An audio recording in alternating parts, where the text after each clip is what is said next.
बिस्मिल्लाहिर्रहमानिर्रहीम। अस्सलाम वालेकुम। मैं हूं बिशारत राजा, मेरे साथ मौजूद है सिद्दीक जान साहब के सामने हम 2 से 3 खबरें रखेंगे, इन पर इनकी तबसरा लेंगे। एक तो सिद्दीक जान साहब, आज 26वीं आईनी तरमीम के हवाले से सुप्रीम कोर्ट ऑफ पाकिस्तान में समाअत हुई।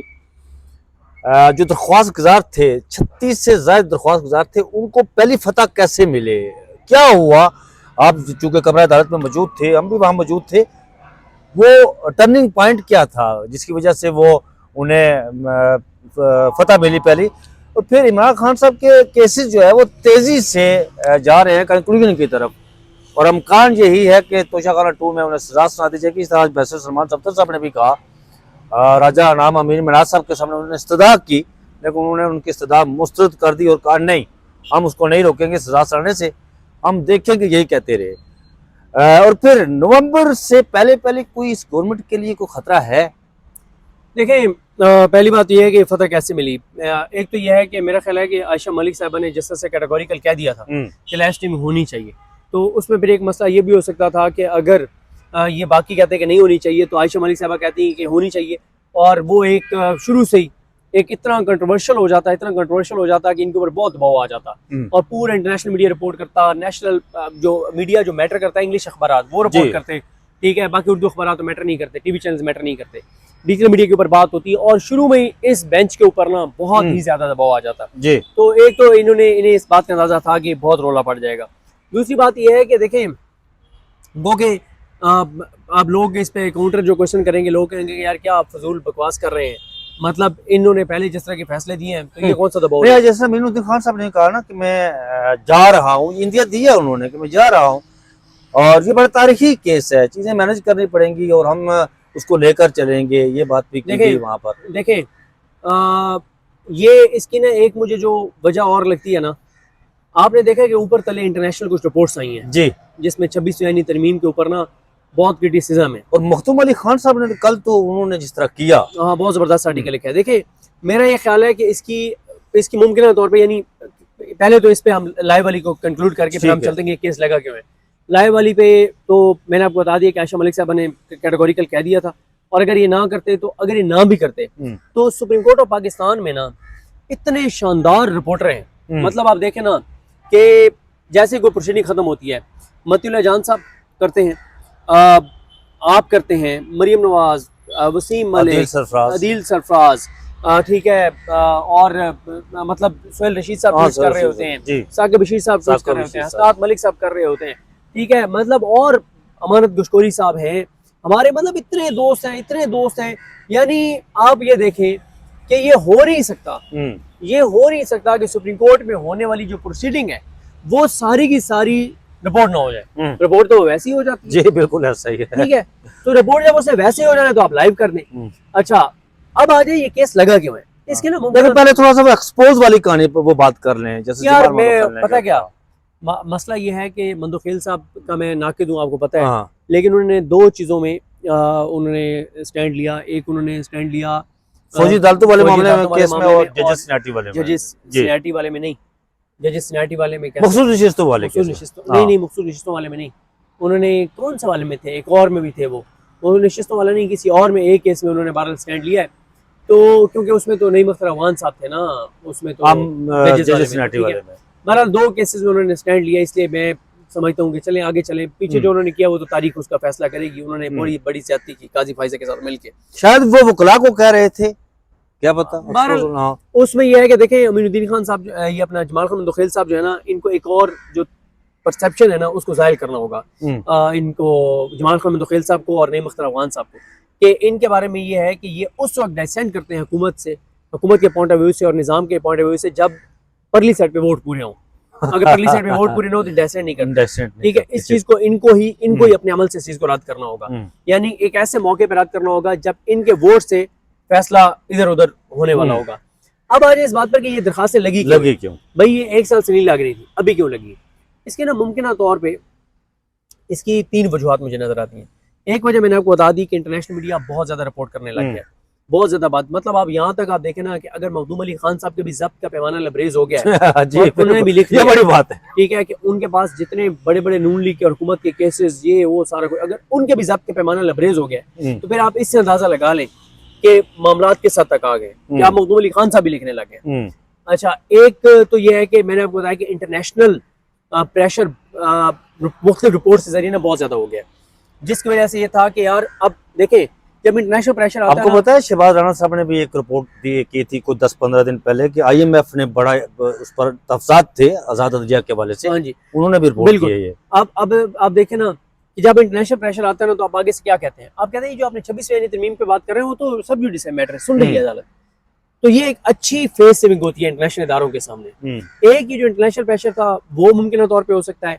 दूसरी इसकी मुमकिन वजह जो मुझे नजर आती है वो ये है कि अमीनुद्दीन खान साहब जो है वो रिटायर हो रहे हैं, ठीक है, तो उनके रिटायरमेंट की वजह से शायद ये हो कि वो जाते जाते ये इतना भारी जिम्मेदारी जो है वो उनके कंधों पे है, और वो जिस तरह से उन्होंने इससे पहले बड़ी भारी जिम्मेदारी जो उनके कंधे पे थी उन्होंने एहसन बखूबी अंदाज में उन्होंने उनको निपटाया है, चाहे वो फौजी अदालतों वाला मामला हो, जज की सीनियरिटी वाला मामला हो, मखसूस नशिस्तों वाला मामला हो, उन्होंने बहुत ज़बरदस्त तरीके से मतलब उस जिम्मेदारी को जो इंसाफ करने की जिम्मेदारी जो 7 मई 2025 को उन्होंने 2:35 पर फैसला दिया था पाकिस्तान की 25 करोड़ अवाम, उस पर आपको पता है कि उस वक्त हिंदुस्तान पाकिस्तान की जंग थी जोरों पर, जी। और जैसे अमीनुद्दीन खान साहब ने पाकिस्तान के 25 करोड़ अवाम के बुनियादी हकूक पर ड्रोन अटैक किया था, बहुत जबरदस्त फैसला दिया था। देखिए जजेस के जो फैसले हैं ना वो उसकी सबसे खूबसूरती यही होती है कि वो फिर तारीख में भी रकम हो जाते हैं, तारीख भी उसके ऊपर, मौरिख भी उसके ऊपर लिखता है, और लोग भी उनके फैसलों के ऊपर जो है वो राय देते हैं। अच्छा, अब ये मुझे दो मुमकिन वजूहात जो है वो लगती है, वो घर जा रहे उससे पहले, वो उनके जाने से पहले मेरा ख्याल है दिसंबर की कोई तारीख है, लेकिन मैं आपको एक चीज बता दूं, मुझे दूसरी वजह तो नहीं लगती कि अमीनुद्दीन खान साहब जाने से पहले इसको निपटा के जाना चाहते हैं। मुझे इसलिए नहीं लगती कि ये केस 36 दरखास्त गुजार है, ठीक है, मुझे बताया ना वर्किंग डेज कितने होते हैं, 5 होते हैं, ठीक है, 5 वर्किंग डेज होते हैं, तो अमीनुद्दीन खान साहब जो है ना ये अक्टूबर चल रहा है, नवंबर दिसंबर, यानी अमीनुद्दीन खान साहब के किस तारीख को है आपको पता है कि मुझे एग्जैक्टली पता नहीं, मिड दिसंबर या 23 दिसंबर के बीच में जा रहे हैं। चले वो भी हो, तो मेरा ख्याल है जो टोटल वर्किंग डेज है ना इनके पास वो 40 से 45 होंगे, इससे ज्यादा नहीं होंगे। मुझे 40-45 समातों पे ये केस कंक्लूड होता हुआ बिल्कुल नजर नहीं आ रहा। 36 दरखास्त गुजार हैं सर, 36 दरखास्त गुजार में से वकला जो हैं वो दलाल देंगे, एक वकील एक दिन भी ले, ठीक है, 36 ये बनते हैं, 36 तो ये बनते हैं। देखें, इसलिए दूसरी वजह तो नहीं हो सकती। और देखें अमीनुद्दीन साहब को इतनी आसानी से हुकूमत नहीं जाने देगी, क्योंकि उन्होंने वो बहुत शानदार जज है, और हुकूमत बिल्कुल नहीं चाहेगी कि वो इतने ज़बरदस्त कानूनी दिमाग को, एक आईनी दिमाग को, जो मतलब इंटरनेशनली जो फैसले हैं उनके साथ, तो जैसे सरफराज डोगर भी बड़े शानदार आईनी दिमाग हैं, जैसे शायद बिलाल भी बड़े शानदार आईनी दिमाग हैं। देखिए बात ये है, ठीक है, लेकिन मतलब अब इस तरह से इतनी भारी जिम्मेदारी, इतने, लेकिन सुप्रीम कोर्ट आप जो कह रहे हैं, लेकिन सुप्रीम कोर्ट पाकिस्तान में कुछ जजेस जो है वो आईनी बेंच का सरबराह बनने के हवाले से भी वो कर रहे हैं, वो तो बात ठीक है, वो तो ये इतलात आ रही है कि जमाल खान मुंतखिल साहब भी कोशिश कर रहे हैं, मोहम्मद अली मजहर साहब भी कोशिश कर रहे हैं। वकला की आप अगर बात सुने तो वकला क्या कह रहे हैं, वो कह रहे हैं कि मोहम्मद अली मजहर साहब कह रहे हैं कि जनाब फैसले तो सारे मैं लिखता हूँ। जी बिल्कुल ऐसा ही है, ये जो वो कहते हैं आईनी बेंच के जो मेन जजेस केसेस सुन रहे हैं, मतलब 3 टॉप की बात कर लेना, अमीनुद्दीन साहब, मोहम्मद अली मजहर साहब और जमाल खान मुंतखिल साहब।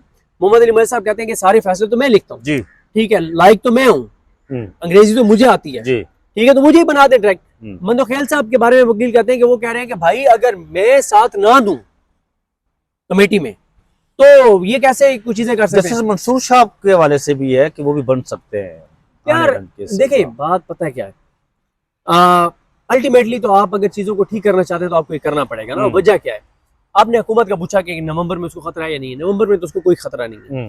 ये नवंबर वाली कहानी ना इस बार मैं नहीं समझता कि इस बार को इसमें कोई ठीक है ना। फिर वो आप बड़ी लंबी चौड़ी गर्दान में नवाज शरीफ साहब के बारे में उनके अलकवात की वो पढ़ते होते हैं, ठीक है, वो अगर आप दोबारा पढ़ दें एक बार। देखिए मैं वो पढ़ देता हूँ, लेकिन असल में मैं वो जिन्होंने उनका ये कहा था जिनके हवाले से कि वो ने आपको पता है कि ट्वीट किया था मंसूर अलाज, वो जब उन्होंने गुजरांवाला तकरीर की थी ना जलसे में, जनरल बाजवा तुम्हें जवाब देना पड़ेगा, जनरल फैज़ तुम्हें जवाब देना पड़ेगा, तो शाम को ट्वीट वजाद मंसूर साहब ने ट्वीट किया था कि अब मियां मोहम्मद नवाज शरीफ साहब जो है वो मंसूर सियासतदान की सबसे उठकर बल्कि मंसूर अलाज, मार्टिन लूथर किंग और नेल्सन मंडेला से भी आगे चले गए। तो मैं उनके हवाले से कहता होता हूँ कि मियां मोहम्मद नवाज शरीफ, अलमारूफ बाबूजी, जाली मंसूर अलाज, उनका मुस्तकिल पता एवनफील्ड आल मकीम रायवंडिया, ये मैं कहता हूँ। बिल्कुल आपने ठीक कहा। मियाँ साहब के बारे में यहाँ अफवाहें फैलाई गई, लावा पक रहा है, लावा फट जाएगा, बहुत बरहम है, बहुत गुस्से में है, ये कर देंगे वो कर देंगे, फलाना नोटिफिकेशन नहीं होगा तो फलानी चीज़ होगी। ये सब कहानी है, इनमें कोई हकीकत नहीं है, कुछ खराब नहीं है, सब ठीक है। इंटरनली सब ठीक है, एक्सटर्नली सब खराब है। अब आप देखें ना सर कि आप पिछले 1 महीने की बात कर लें, 4 चीज़ें आप देख लें। आपने 1.5 माह की बात कर लें, आपने ट्रम्प को नोबेल इनाम के लिए प्राइज के लिए आपने सिलेक्ट किया, नॉमिनेट किया, वो आपके गले पड़ गया कि वो तो इंसानियत के सबसे बड़े, मौजूदा दौर में इंसानियत के सबसे बड़े कातिल नेतन्याहू का साथी है, ठीक है, सबसे ज्यादा 66,000 गजा में शोदा के कातिल का साथी है। उसकी मदद से, उसके फंड से, उसके पैसों से, उसकी ताकत से इसराइल ने 66,000 लोगों को शहीद किया है। फिर दूसरा आप देखेंगे जो मिनरल्स वाला, देखिए मिनरल्स वाली चीज़ गलत नहीं है। गलत इसलिए नहीं है, अगर आप पाकिस्तान के तनाजुर में देखें ना, कि अच्छी बात है यहाँ पे इंटरनेशनल इन्वेस्टर आए, मुख्तलिफ ममालिक आए, लेकिन मसला क्या है? मसला यह है कि जो मौजूदा हुकूमत है ये आवाम की मैंडेट वाली नहीं है ना, इन पे कोई एतमाद नहीं करता। फिर उन्होंने माजी में इतने झूठ बोले कि आप लोग कोई इन पे एतमाद नहीं करते, ठीक है।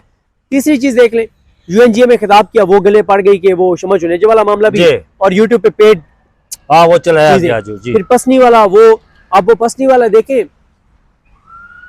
जो हमारे दोस्त हैं जो कुछ कहते हैं कि जी इसकी तरदीद आ गई, वो डिनाइल तो आया ना उसका, नहीं डिनाइल नहीं है, वो गलत है, डिनाइल नहीं है। अच्छा वो चीज इनके ऊपर क्रिटिसिज्म, अच्छा चलें फिर देखें सऊदी अरब वाले के ऊपर बहुत से लोग कह रहे हैं कि भाई आप अच्छी बात है, सब सपोर्ट कर रहे हैं कि भाई अगर मदीना शरीफ का मक्का पाक का जो दिफा है ये बड़ी सादत की आपकी इकोनॉमी सेट की है। देखिए मैं बात कर रहा हूँ, ये सारी बातें ठीक है, सब एज ए मुसलमान हमारा एक फर्ज है, मतलब कि हम हमारे जो मुकद्दस मकामात हैं बिल्कुल वहाँ पे हमारी फौज भी जानी चाहिए कि सिक्योरिटी की जरूरत पड़े, लेकिन उसकी डिटेल्स आज तक पब्लिक नहीं हुई ना, ठीक है, उसके ऊपर सवाल उठ रहे हैं। तो कहने का मकसद है कि आपने इतना कुछ करके देख लिया, लेकिन क्या इकोनॉमी आपकी चली है? नहीं चली ना। आपके 11 अरब डॉलर का फर्क आ गया है। IMF ने बता दिया कि दरामदात के फिगर्स में फर्क है, आपने दरामदात ज्यादा किए हैं, आपने शो कम किए हैं, आपकी कारखाने मिलें बंद हो रही हैं, आपके Abuzar Shah Lahore chamber of commerce वाले क्या कह रहे हैं, आपके कराची चैम्बर वाले क्या कह रहे हैं, जो भत्ते की पर्चियां आ रही हैं, आपकी इंडस्ट्री बंद हो रही है, आपकी फैक्ट्रियां बंद हो रही हैं, आपकी मिलें बंद हो रही हैं, आपके लोग खत-ए-गुर्बत से नीचे जा रहे हैं, आपका किसान बर्बाद हो रहा है।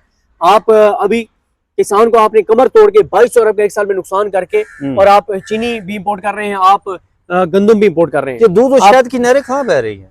ये बह रही हैं एक मरियम नवाज साहिबा के ट्विटर अकाउंट के ऊपर, एक उनकी सहेलियों के टिकटॉक चैनल वो है, काफी सारी है। आप अगर उनके टिकटॉक चैनल्स के ऊपर जाएं, मरियम नवाज साहिबा की जो सहेली हैं और मरियम नवाज साहिबा के ट्विटर अकाउंट पे जाएं, तो यकीन करें आपको ऐसी आप अब कश्मीर से है ना जी, ठीक है, जैसे आप कश्मीर से हैं तो ऐसे हम ज़ाहिर पंजाब से हैं, जनूबी पंजाब से ताल्लुक है, जनूबी पंजाब की वो नहरें उन रास्तों पे जहाँ से हम कई बार गुजरते हैं, और हमें मतलब हमारे अभी इस वक्त फूल करूँ तो कोई को दोस्त वहाँ पे मौजूद होगा, वहाँ पे उनको भी किसी को नजर नहीं आ रही, लेकिन मरियम साहब के ट्विटर अकाउंट पे वो नहर मौजूद है। अच्छा, वो नहर मौजूद है। ये बड़ी उनकी कामयाबी है, ये उनकी बड़ी अचीवमेंट है कि वो दूध और शहद की नहरें जो। अच्छा, ये सिद्दीक जान साहब, ये जो इमरान खान साहब के केसेस तेजी से आगे बढ़ रहे हैं, इस हफ्ते तुषा खाना का फैसला सुना दिया जाएगा। दरख्वास्त पहले दी थी कि वो GHQ वाला वो वहां पर हो, ATC रावलपिंडी में, वो पंजाब हुकूमत ने वापस ले ली। वो वापस इसलिए लिया है कि credit goes to Faisal Malik advocate और सलमान कमाजा साहब, जिस तरह से उन्होंने कानूनी जंग लड़ी है ATC के अंदर जज अमजद शाह के सामने और लाहौरी कोर्ट में। लाहौरी कोर्ट ने भी उनको बता दिया होगा ना कि यार ये नहीं हो सकता ना भाई, क्या कर रहे हैं व्हाट्सएप पर आप कर रहे हैं नोटिफिकेशन वीडियो लिंक का। वीडियो लिंक वो होता है जो यहाँ पे हुआ था सुप्रीम कोर्ट में। इमरान खान साहब को जजेस की आवाज जा रही है, इमरान खान की आवाज जजेस को भी आ रही है, हमें भी आ रही है, वकील की आवाज इमरान खान को जा रही है, इमरान खान की आवाज वकीलों को जा रही है, मतलब ये होता है वीडियो लिंक। इन्होंने नोटिफिकेशन वीडियो लिंक का किया और व्हाट्सएप वीडियो कॉल के ऊपर जो है ये मोबाइल सामने रखकर और अच्छा फिर मोबाइल भी जज साहब के सामने वीडियो कॉल, बाकी किसी के सामने नहीं है। खान साहब को ना कोई देख रहा है ना खान किसी को देख रहा है। और फिर सर ये कभी तारीख में ये बातें अब सुन लें, कैसे कमरे अदालत से मैसेज हो रहे हैं जी कि सर इमरान खान को म्यूट किया हुआ है, इसको मैसेज आ रहा है कि इमरान खान म्यूट है, और इधर से उसकी आवाज से जा रही है, और सलमान कमाजा कह रहा है कि अनम्यूट करें। ये सारी बातें आएंगी। देखें दूसरा, सलमान कमाजा साहब ने जहाँ पे वहां पे जाके एग्रेसिव दलाइल दिए, बहुत एग्रेसिव दलाइल दिए, जिस टोन में जिस लब लहजे में वो जब कौम को पुकारते हैं ना कि पाकिस्तान की कौम, जो जैसे उन्होंने कल गुफ्तगू की पार्लियामेंट के बाद, इसी एतमाद के साथ, इसी गरज बरस के साथ सलमान अकबर साहब ने वहां जाके जो दलाइल दिए, उससे पहले जो फैसल मलिक साहब ने दलाइल दिए, फिर सलमान अकबर साहब ने कहा कि दमादम मस्त के अंदर है जनाब, हाई कोर्ट भी जाएंगे, सुप्रीम कोर्ट भी जाएंगे, हाई कोर्ट में जाके पिटीशन देते हैं, इस नोटिफिकेशन को चैलेंज करते हैं, वीडियो लिंक वाले को, व्हाट्सएप वीडियो कॉल वाले को, वहां से पिटीशन ही गुम हो जाती है। सलमान अकबर ट्वीट करते हैं, तरतली मच जाती है, उसके बाद वो पिटीशन लग जाती है। और समाअत कब थी? कल सोमवार को थी, 6 अक्टूबर को। कल डीबी कैंसिल हो गई, पूरे हफ्ते के लिए डीबी कैंसिल हो गई, और कल ही पंजाब हुकूमत ने नोटिफिकेशन वापस ले लिया। अब वो अडयाला के अंदर, अब आज सुन लिया होगा आपने, इस ट्विटर पे बड़ी चल रही है कि इमरान खान ने अदालती हमले को कहा कि मैं वर्जिश कर रहा हूँ, शावर लेकर आता हूं। ऐसे आप क्या करें? अच्छा, मैं ये कह रहा हूँ कि ये जो इमरान खान साहब ने केसेस जा रहे हैं आगे, तो आपने कहा नवंबर से पहले, अब वो उसका फैसला GH का जाहिर है, वो फैसला तो आ जाएगी, समात तोशा खाना वाला फैसला आएगा, उसके बाद वो लगेगा। आज बड़ा मैं हैरान हुआ इस बात पर, जस्टिस राजा नाम अमीन मनाज साहब, बड़ा लंबा नाम है यार उनका ना, वो दौरान समात कहते रहे मैं देख रहा हूँ, हम देख लेंगे, हम देख लेंगे, वो इतनी लंबी करके चैम्बर पे गए तो उन्होंने कहा नहीं जी। देखिए राय साहब, एक बात समझे, इमरान खान के को केसेस, इमरान खान पे केसेस बनाना, इमरान खान को केसेस में सजा देना ना, ये अब मेडिसिन काम नहीं कर रही। ठीक है, इस मेडिसिन से बीमारी और बढ़ती चली जा रही है, ये डिस्प्लिन निजाम को जो है ना, मसाइल इनके लिए बढ़ते चले जा रहे हैं। इमरान खान पे जो केस बनाते हैं वो और पॉपुलर हो जाते हैं, जो उसके खिलाफ कार्रवाई करते हैं वो और पॉपुलर, ये इससे कम नहीं चल रहा। आप तोशाखाना 2 में सजा दे दें, आप तोशाखाना 3 में कर दें, आप तोशाखाना 4 में कर दें, आप इमरान खान को साल और जेल में रखें, आप 1.5 साल और जेल के अंदर रखें। भाई मसला ये है कि इकोनॉमी नहीं चल रही ना, आपकी इकोनॉमी नहीं चल रही, लोग करोड़ों लोग खतरे गुर्बत से नीचे चले गए, शराब की सूरत हाल आप देख लें, एक्सपोर्ट्स अब कम हो गई है। आज जो चाइना वाली खबर आई है, मैंने वो पूरी फॉलो नहीं की, कि चाइना के साथ हमारा ट्रेड डेफिसिट बहुत ज्यादा बढ़ गया है। ये कोई छोटी खबर नहीं है, बहुत बड़ी। और सदीक जान साहब, ये बताइए मुझे कि आपने कल एक विलाग किया था कि अली अमीन गंडापुर कोई पैगाम लेकर गए थे, मैसेज लेकर गए थे, और फिर जनरल फैज हमीद के हवाले से भी उसमें आपने बात की थी। नहीं, मैंने जनरल फैज के हवाले से बात नहीं की, मैंने सिंपल ये कहा था कि 29 सितंबर को 6 माह बाद मुलाकात के लिए जाते हैं अली अमीन साहब, और जेल का टाइम शुरू होने से पहले प्रोटोकॉल के साथ अंदर चले जाते हैं। 2.5-3 घंटे खान साहब से मिले हैं। 2.5-3 घंटे मिलने के बाद रात को वो कहते हैं, या अगले दिन वो कहते हैं, या उसी रात कहते हैं कि इमरान खान जो है ना, उसको मैंने बताया कि लीमा खानम MI की एजेंट है, ये कर रही है, ये कर रही है, ये कर रही है। उन्होंने 10-12 मिनट ये तो बताया कि मैंने इमरान खान को लीमा खानम के बारे में क्या बताया, आगे से इमरान खान ने क्या कहा ये नहीं बताया। दूसरा 2.5 घंटे 3 घंटे ये बातें तो नहीं हुई। फिर उसका एक सीक्वेंस देखे ना, एंड उस दिन जिस दिन अली अमीन गंडापुर साहब जो हैं वो खान साहब को मिलने जा रहे हैं, उस दिन शाम को शहबाज शरीफ ने ट्वीट करने, और उसी दोपहर को ट्रंप की और नेतन्याहू की मुलाकात है। उससे अगले दिन इस्लामाबाद कोर्ट में उस पिटीशन की समाअत है कि इमरान खान और बुशरा बीबी को इकट्ठे कहीं मुंतकिल, मतलब टाइम दिया जाए उनको, वो एक घटिया सी एक दरखास्त जो थी। अच्छा, फिर उसी दिन एक खबर आती है कि उनको कासिम मार्केट में शिफ्ट किया जा रहा है या कर दिया जाएगा। तो मेरी असेसमेंट इन्फॉर्मेशन नहीं है, और ये असेसमेंट मुझे दी है तहरीक इंसाफ के अंदर कुछ आम रहनुमाओं ने। वो कहते हैं कि हमारी असेसमेंट ये है कि अली अमीन गंडापुर साहब कोई ऑफर लेकर गए थे और इमरान खान ने उस ऑफर को मुस्तरद कर दिया। लेकिन मेरे जो राय थे ना, उनका ये कहना था सदीक जान साहब के इमरान खान साहब इससे पहले भी इनकार कर चुके हैं, कल नाम भी आया उनके सामने, लेकिन उस शाम को जिस दिन अली अमीन गंडापुर गया ना, उस दिन इमरान खान साहब को बड़ा ऐलान करने वाले थे, उनके ट्विटर अकाउंट से ऐलान आने वाला था, लेकिन वो सारी चीज़ें, ये सारा कुछ मैनेज करके उस चीज़ को पसे पुष्ट में डाला गया। क्योंकि आपको पता है कि वो जो ट्वीट वहाँ से आया ना शहबाज शरीफ साहब की तरफ से, उसके हवाले से, ताकि वो पीछे चला जाए, वो ट्वीट आ गया और ये सारा कुछ कंट्रोवर्सी पैदा की गई इस हवाले से। और फिर कश्मीर के हालात में भी इसी वजह से कुछ लोग कह रहे हैं कि ये मैच भी आ